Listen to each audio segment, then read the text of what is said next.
has waived his bank secrecy rights. So, have you found any direct links between, the amounts of money he's talking about as checked against his bank deposits or accounts?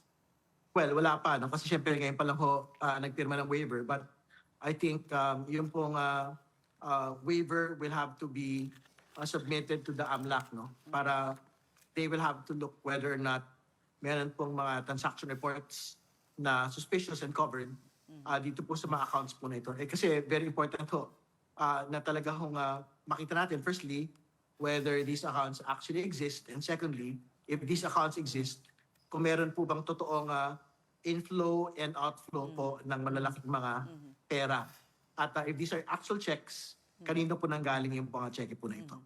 Pero yung kanyang testimony, marami rin pong walang kinalaman sa impeachment proceedings. Marami siyang dinagdag na, like about supposedly shortening the term of the president, etc. What was that about? And why was that allowed?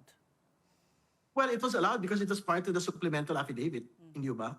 So, and again, most of the questions naman po were basically, as far as my questions were concerned, were basically confined to matters relevant to the impeachment complaints, to the impeachable offenses, specifically on confidential funds misuse. And I think moving forward, yun po talaga dapat ang focus, specific to Mr. Madriaga's testimony, what is the nexus between his supplemental affidavit and testimony to the supposed misuse of confidential funds.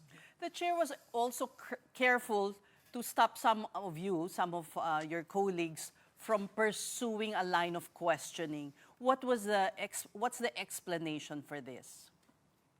Well, we wanted to limit ourselves to the objective of the hearing, which is basically just to determine probable cause. No? So, ibig sabihin, if there are questions that are extrinsic, extraneous to, for example, an affidavit that had been submitted, or it is a question that basically tests the credibility and is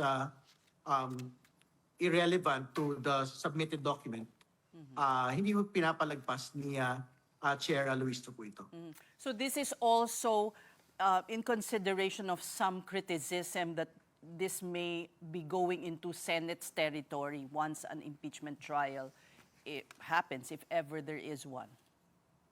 Well, kasama ho yun doon sa mga pag-iingat din po na gusto ho natin gawin. Kasi nga, the objective of the hearing is basically to make clarificatory questions, and secondly, to determine probable cause. So, ibig sabihin, anything beyond the determination of probable cause, we should actually just leave it to a future Senate proceeding.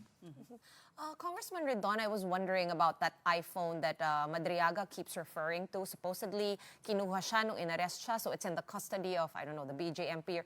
Have we located this iPhone? And also wondering why you didn't just ask for his passbooks if he was indeed the dummy of the Dutertes, and he should have a record if the bank accounts were under his name. Well, yung po iPhones hadn't been subpoenaed yet, no? So we have to decide whether this particular device should be subpoenaed and subjected to an examination. Pero again, kung hindi naman ho siya kailangan to determine probable cause, tingin ko hindi naman ho yan. We don't have to insist on it in a future hearing.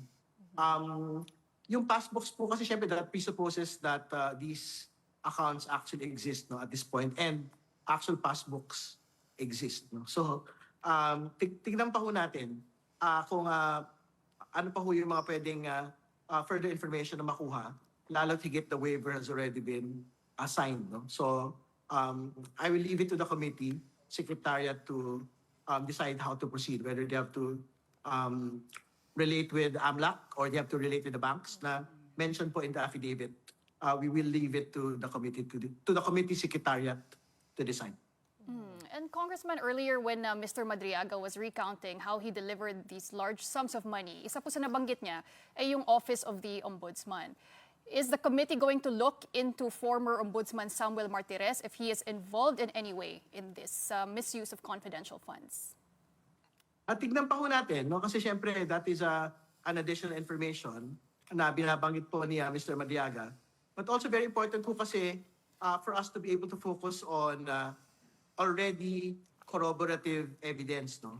So, for example, speaking for myself, no, I don't want to focus on matters na only Mr. Mariaga can actually give truth on. No? So for example, I would rather focus on the matters that relate to Mr. Kilala and the circumstances surrounding it. Kasi nga, like what I had previously stated, it was that the Vice President also mentioned na the buck stops with Mr. Kilala and it doesn't stop. It doesn't stop on her.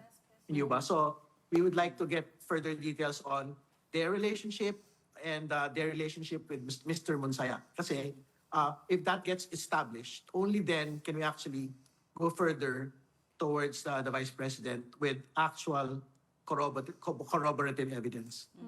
Now, what about the husband of the Vice President who has filed a case in court to block the subpoena of BIR documents, their conjugal documents?